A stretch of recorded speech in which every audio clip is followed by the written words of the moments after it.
Hello, good morning to all of you. How are you all? Today we are going to continue with the chapter that is chapter number 1, Endowment of Nature, part 2. We already discussed about what is resources, types of resources, natural resources, human resources and man-made resources. Now we will continue with the topic that is classification of natural resources. We classify natural resources based on 5 types, that is based on origin, based on utility, based on level of development, based on distribution and based on ownership. First we will discuss about based on origin. यानी classification of natural resources based on origin. And based on origin, resources are classified into biotic and abiotic resources. यानी वो हमें कहाँ पर मिलते हैं या उसकी ओरिजिन, वहाँ की उसकी उत्पत्ति कहाँ से हुई है, उस बेसिस पे हमने रिसोर्सेज को 2 टाइप में डिवाइड किया है, biotic resources and abiotic resources. Biotic resources का मतलब है वो रिसोर्सेज जो लिविंग थिंग्स के हो या लिविंग थिंग्स उस पर डिपेंडेंट हो. Biotic resources are those resources which are obtained from the biosphere like plant, animals and human being. यानी वो रिसोर्सेज जो कि हमें बायोस्फीयर से ऑब्टेन हो रहे हैं. बायोस्फीयर आपको पता है ना, 3 चीज़ों से मिलके बनता है, atmosphere, lithosphere and hydrosphere. Atmosphere means air, lithosphere means land and hydrosphere means water. जहाँ पर भी ये तीनों चीज़ें प्रेजेंट होगी यानी हमारी अर्थ जहाँ पर लाइफ पॉसिबल है उसी को हम कहेंगे बायोस्फीयर. यानी आपको जो भी चीज़ें रिसोर्सेज जो भी आपको बायोस्फीयर से ऑब्टेन्ड हो रही है, जैसे प्लांट्स हो गए, एनिमल हो गए, ह्यूमन बींग हो गए, जो लिविंग है वो आपके होंगे biotic resources. Second is your abiotic resources. Abiotic resources are derived from non living things of the environment like rocks, minerals, mountain, gases etcetera. Abiotic resources वो होंगे जो नॉन लिविंग थिंग्स के होंगे. आप ध्यान रखना, बायोटिक का मतलब हमेशा होता है, बायो टर्म का हमेशा मतलब होता है लिविंग. यानी जब उसके आगे ए लग गया यानी विदाउट, यानी नॉन लिविंग थिंग्स जितने भी होंगे वो आपके आएंगे एबायोटिक रिसोर्सेज के अंदर. इसके एग्जाम्पल हैं रॉक, मिनरल, माउंटेन, गैसेस, ये सब इसके एग्जाम्पल हैं. सेकंड हम पढ़ते हैं classification of natural resources based on utility. Utility का मतलब मैंने आपको बताया था, नीड्स को फुलफिल करना, यानी वो आपके लिए कितना ज़रूरी है या कितनी आपकी नीड को वो फुलफिल कर पा रहा है. ठीक है, इसके बेसिस पे हमने इसको 2 पार्ट्स में डिवाइड किया है, renewable resources and non renewable resources. ठीक है, अगर मैं रिन्यूएबल रिसोर्सेज बताती हूँ आपको, अगर हम इस टर्म को ब्रेक करते हैं तो रिन्यू प्लस एबल. रिन्यू का मतलब होता है फिर से नए तरीके से बन जाना, यानी ऐसी एबिलिटी होना कि जब आप उसको यूज़ कर लो उसके बाद भी वो साइक्लिक चेंजेस के थ्रू वापस से आपके रीयूज़ में आ सके.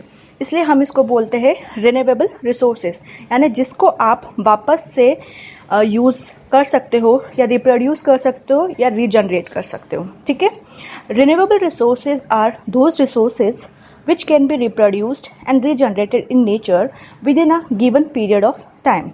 Their availability is unlimited and they are inexhaustible such as wind energy and solar energy.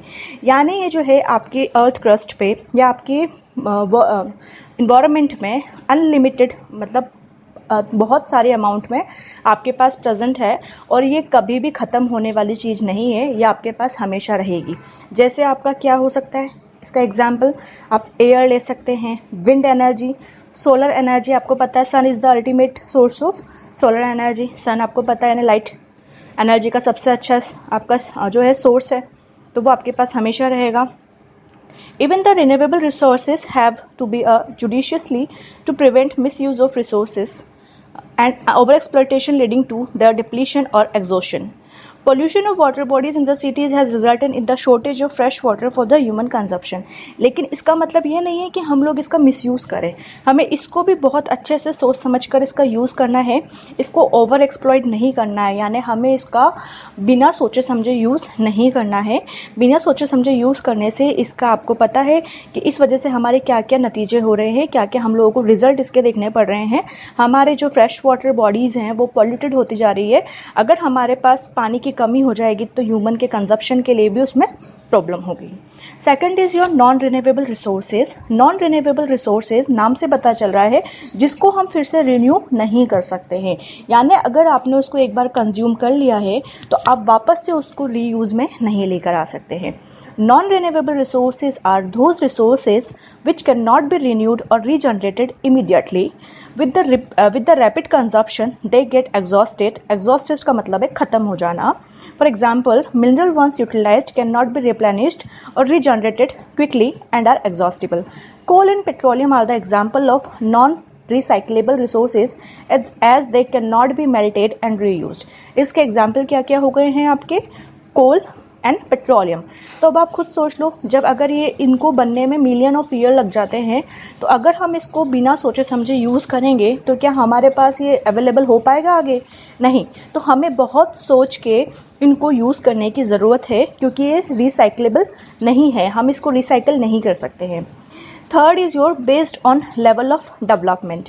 Level of development के बेसिस पे हमने इसको दो पार्ट्स में डिवाइड किया है, पोटेंशियल एंड डेवलप्ड और एक्चुअल रिसोर्सेज, यानी पोटेंशियल रिसोर्सेज और एक्चुअल रिसोर्सेज दो टाइप के हैं। Potential resources are those resources which exist in the region but are not fully developed due to inaccessibility and inappropriate technology।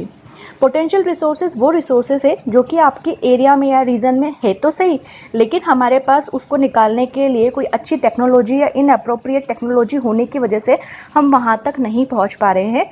उन resources को हम बोलेंगे पोटेंशियल रिसोर्सेज। फॉर एग्जाम्पल, आपने राजस्थान में सुना होगा बाड़मेर।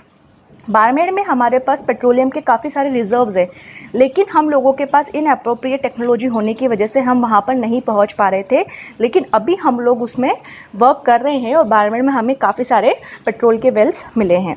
ठीक है। Second is your actual resources. Actual resources वो होते हैं जिसका हम लोग यूटिलाइज कर सकते हैं अवेलेबल टेक्नोलॉजी के थ्रू, यानी हम उसको यूज़ कर रहे हैं। ठीक है। Actual resources are those resources which are fully served and well estimated in terms of utilisation with the available technology, यानी ये वो रिसोर्सेज है जो हम आराम से जिस तक पहुंच पा रहे हो आराम से हम उसको यूटिलाइज कर सकते हैं, यूटिलाइज कर पा रहे हैं अप्रोप्रिएट टेक्नोलॉजी के थ्रू। जैसे the Damodar coal field in India, the alluvial soil of the northern plains and the oil fields of the Assam are the example of actual or developed resources। इसके एग्जाम्पल है alluvial soil जो कि आपको northern plain में मिलता है, oil fields हो गए आपके असम के, या फिर आपके दामोदर कोल फील्ड्स हो गए। आपका फोर्थ टाइप है बेस्ड ऑन डिस्ट्रीब्यूशन, यानी ये आपके लिए कहाँ कहाँ पर प्रेजेंट है। बेस्ड ऑन डिस्ट्रीब्यूशन ये टू टाइप्स के हैं, लोकल रिसोर्सेज और यूबिक्यूटस रिसोर्सेज। लोकलाइज्ड रिसोर्सेज का मतलब है वो किसी एक सर्टेन एरिया में कन्फाइंड है, यानी कि सिर्फ एक ही एरिया में वो प्रेजेंट है, सो उसे हम कहेंगे localised resources. Resources which are confined to a certain part are called localized resources like coal and petroleum। हमें पता है कि कोल एंड पेट्रोलियम जो है आपके यूएई उस वाले एरिया में बहुत ज़्यादा है as compare to other parts. ठीक है। तो हम कह सकते हैं कि वो एक सर्टेन पार्ट्स में जो है आपका कोल एंड पेट्रोलियम जो है उसके रिजर्व ज़्यादा हैं और वहाँ पर आपको वहीं पर मतलब वो कन्फाइंड है, तो हम कह सकते हैं वो आपके लिए लोकलाइज्ड रिसोर्सेज हो गया। इसी तरह से अगर कोई रिसोर्स आपके हर जगह प्रेजेंट है, आपको वर्ल्ड वाइड मिल रहे हैं, वाइड स्प्रेड हैं, तो उस चीज़ को हम बोलते हैं यूबिक्यूटस रिसोर्सेज। जैसे आपका एग्जांपल हो गया वाटर, एयर, लैंड, ये सब इसके एग्जांपल है। Resources which are wide spread all over the world are called ubiquitous resources like water, air, land etcetera. ठीक है। Next type is based on ownership. Based on ownership मतलब कि वो आपका खुद का प्राइवेटली ऑन्ड है, यानी आपने खुद के रिसोर्सेज हैं, या नेशन के रिसोर्सेज है, या आपकी कम्युनिटी के रिसोर्सेज है, या फिर वो इंटरनेशनल रिसोर्सेज है। तो it is of four type, that is individual resources, community resources, national resources और इंटरनेशनल रिसोर्सेज। इंडिविजुअल रिसोर्सेज का मतलब है ओन्ड प्राइवेटली, यानी आपका खुद का पर्सनल रिसोर्स। ठीक है। Individual resources are those resources which are owned privately by individual। For example, a plot of land, a car, जैसे आपका अपना घर हो गया, आपकी गाड़ी हो गई, ये सब आपके अपने resources है, तो इसी को हम बोलेंगे individual resources। Second is your community resources. Community resources मतलब कोई आपकी कम्युनिटी है जिनने मिलके कोई एक चीज़, पार्क हो गया फॉर एग्जांपल, आपने वो ले रखा है, वो आपकी कम्युनिटी का है, या कोई मंदिर हो गया, या फिर कोई हॉस्पिटल हो गया, तो ये आपका क्या हो गया, community resource. Community resource are those resources which belong to the community of people. ठीक है, for example wells, ponds, resources parks, picnic spots, community hall etcetera, ये सब इसके एग्जाम्पल है। Third is your national resources. National resources वो होंगे जो कि आपके नेशन की पॉलिटिकल बाउंड्री के अंदर जितने भी रिसोर्सेज होंगे जो आपका नेशन के अंदर प्रेजेंट होंगे उसको हम बोलेंगे national resources. National resources are those resources which belong to the people of the nation and lie within the political boundary and territorial water of the country. For example, river, mineral, forest, etc. यानी आपके nation, यानी for example आपका India की boundary के अंदर जितना भी resource होगा जो वहाँ के पीपल इसको यूज़ कर पा रहे हैं, उसी चीज़ को हम बोलते हैं नेशनल रिसोर्सेज। जैसे वाटर हो गया यहाँ का, रिवर्स हो गई, मिनरल्स हो गए, यहाँ पर जितने भी मिनरल्स प्रेजेंट है, इसके अलावा यहाँ के फॉरेस्ट वगैरह सब आपके एग्जाम्पल हो गए नेशनल रिसोर्सेज के। Next is your international resources. International resources मतलब आपके नेशनल जो बाउंड्री है उसके बाहर के जितने भी रिसोर्सेज होंगे वो सारे आपके आएंगे इंटरनेशनल रिसोर्सेज के लिए, यानी जिसको यूज़ करने के लिए आपको किसी परमिशन की ज़रूरत होगी। International resources are those resources which lie beyond the territorial waters of the country in open seas and oceans that are regulated and managed by the international institution. No single country can utilize these resources without the permission of the international organization. इसके example हैं mineral resources, fisheries, ये सब इसके example होंगे। Next is factor which help in the development of resources. अब कौन कौन से ऐसे फैक्टर है जो कि रिसोर्सेज के डेवलपमेंट के लिए इंपॉर्टेंट है। First is your human resources यानी skilled man power. Human resources का मतलब मैंने आपको बताया था कि हम लोगों को ऐसे मैन पावर की ज़रूरत है जो एडुकेटेड हो और जिसको वोकेशनली ट्रेनिंग दी गई हो, यानी वो हर तरह से स्किल्ड हो कि वो कुछ इन्वेंशंस कर सके या फिर उस रिसोर्सेज को एक सस्टेनेबल वे में यूज़ कर सके। Second is your technology. Obviously technology के थ्रू ही आप इन सब चीज़ों को यूज़ कर सकते हो रिसोर्सेज को। Third is your international competition. International competition ज़रूरी है क्योंकि मैंने आपको बताया था ये चीज़ कि हमारे एक कंट्री में सारे रिसोर्सेज अवेलेबल नहीं हैं। हम लोगों को उसके लिए इकोनॉमिक पॉइंट ऑफ व्यू से उसका एक्सचेंज करना पड़ता है, तो उस तरह से international competition third point. Fourth is better working condition for workers. Obviously हम लोगों को जो है वर्कर्स को एक अच्छी वर्किंग कंडीशंस प्रोवाइड करना चाहिए। Fifth is your contribution from the non governmental organisation. Government से हटके जो प्राइवेट सेक्टर में यानी जो नॉन गवर्नमेंटल ऑर्गेनाइजेशंस है उनको भी अपना कंट्रीब्यूशन देना चाहिए। Next topic is your conservation of resources. हमने देखा कि रिसोर्सेज हमारे लिए कितना यूज़फुल है, हमें किस रिसोर्सेज जो है वो अच्छे वे में, वाइस वे में यूज़ करना चाहिए। तो हमें पता है कि हमारे पास रिसोर्सेज लिमिटेड है, तो हमें उनको एक अच्छे वे में यूज़ करना है, तो हमें उसको कंजर्व करने की ज़रूरत है। तो अब हम इसी बारे में पढ़ रहे हैं, that is conservation of resources. Resource conservation refer to the judicious and the careful utilization of resources.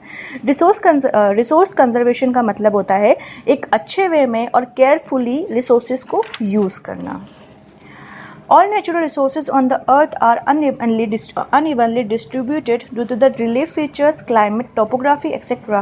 With the rapid growth of population, urbanization, and industrialization, there have been an increased demand and the consumption of resources. This has led to the overexploitation and depletion of resources.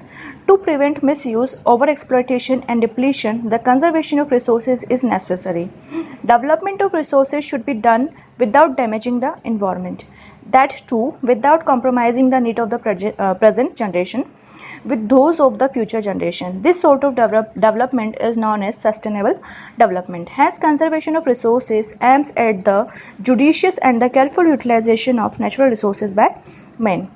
हम जानते हैं कि हमारे अर्थ जो है वहाँ पर natural resources जो है वो अनइवनली डिस्ट्रीब्यूटेड है। अनइवनली डिस्ट्रीब्यूटेड मतलब हर जगह पर एक जैसा प्रेजेंट नहीं है। हम जानते हैं कि हमारा अर्थ जो है वो अलग अलग जगह से उसकी टोपोग्राफी और क्लाइमेट सब जगह आपको अलग अलग मिलेंगे। और आप जानते हो कि हमारे यहाँ पे दिन पे दिन लोगों की पॉपुलेशन जो है वो बढ़ती ही जा रही है, इंडस्ट्रीज़ वगैरह डेवलप हो रही है, और इस वजह से क्या हो रहा है कि रिसोर्सेज का डिमांड भी ज़्यादा बढ़ रहा है और उसका कंजप्शन भी धीरे धीरे बढ़ता जा रहा है। ओवर एक्सप्लॉयटेशन की वजह से यानी ज़्यादा यूज़ की वजह से रिसोर्सेज जो है वो धीरे धीरे डिप्लीट होते जा रहे हैं यानी कम होते जा रहे हैं।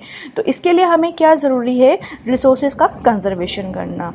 यानी इसके लिए हमें क्या करना पड़ेगा कि हम लोगों को कुछ ऐसी चीज़ें देखनी पड़ेगी या ऐसे हम लोगों को मेथड्स निकालने पड़ेंगे जिस वजह से क्या होगा कि हम लोग जो है development of the resources should be done. इस तरह से हम लोग रिसोर्सेज का डेवलपमेंट करें कि वो इन्वायरमेंट को ना तो डैमेज करे, ना हम लोग अभी प्रेजेंट की या फिर फ्यूचर जनरेशन की नीड्स को हम लोग कॉम्प्रोमाइज़ करें। सस्टेनेबल डेवलपमेंट का मतलब होता है the development of resources without damaging the environment and compromising with the need of the present for the future generation. इसका मतलब होता है कि रिसोर्सेज को इस तरह से डेवलप करना कि ना तो वो इन्वायरमेंट को डैमेज करे, ना ही वो लोगों की जो आज की नीड्स है उनके साथ कोई कॉम्प्रोमाइज़ करे, और ना ही वो फ्यूचर जनरेशन के लिए वो रिसोर्सेज ना बचे इसके लिए सोचे। इसका मतलब ये है कि हम लोगों को इस तरह से रिसोर्सेज को यूज़ करना है कि हमारा फ्यूचर जनरेशन जो है वो भी उस चीज़ को यूज़ कर सके। ऐसा नहीं हो कि सब कुछ अभी ही ख़त्म हो जाए, लेकिन हम लोगों को आज की नीड को भी फुलफ़िल करते हुए आगे का भी सोचना है। That is your sustainable development. Principles of sustainable development. First is improve one's quality of life. Sustainable development जो है उसके प्रिंसिपल्स क्या क्या हैं, तो पहला हम देखते हैं improve one's quality of life, यानी किसी इंसान जो है उनकी ज़िंदगी जीने के तरीक़ों को और better banana. Second, conserve the earth diverse resources, यानी रिसोर्सेज को कंजर्व करना। Third is reduce the depletion of natural resources, natural resources का जो मिसयूज़ हो रहा है, जो जल्दी जल्दी ख़त्म हो रहे हैं, उसको कम करना। Fourth, respect and care for all the forms of life. इसका मतलब है कि हमें रेस्पेक्ट करना और केयर करना जितने भी लाइफ फॉर्म्स हमारे अर्थ पे प्रेजेंट है उनका। Fifth, adopt a proper attitude towards the environment, हमें एक प्रॉपर एटीट्यूड इन्वायरमेंट की तरफ रखने की ज़रूरत है। Sixth is help communities to care for their own environment, communities की हेल्प करना या किसी ग्रुप की हेल्प करना जो कि उनके इन्वायरमेंट की खुद की ध्यान रखती हो। ठीक है। People who made the difference. Next topic is people who made the difference. इसमें हम पढ़ेंगे विजयपाल बाघेल के बारे में। विजयपाल बाघेल जो है उनका बर्थ हुआ था 20 फरवरी 1967। वो एक इन्वायरमेंटल एक्टिविस्ट हैं। उन्होंने काफ़ी सारे एफर्ट्स लगाए थे इन्वायरमेंट को प्रोटेक्ट करने के लिए, मतलब इन्वायरमेंट को ताकि प्रोटेक्ट कर सके, यानी उनको हम लोग ग्रीन मैन भी कहते हैं। उन्होंने इस्टेब्लिश किया था एक पर्यावरण सचेतक समिति जो कि एक independent non profit non governmental organisation था, जिसका मेन काम था इकोलॉजी और नेचर कंजर्वेशन को प्रमोट करना।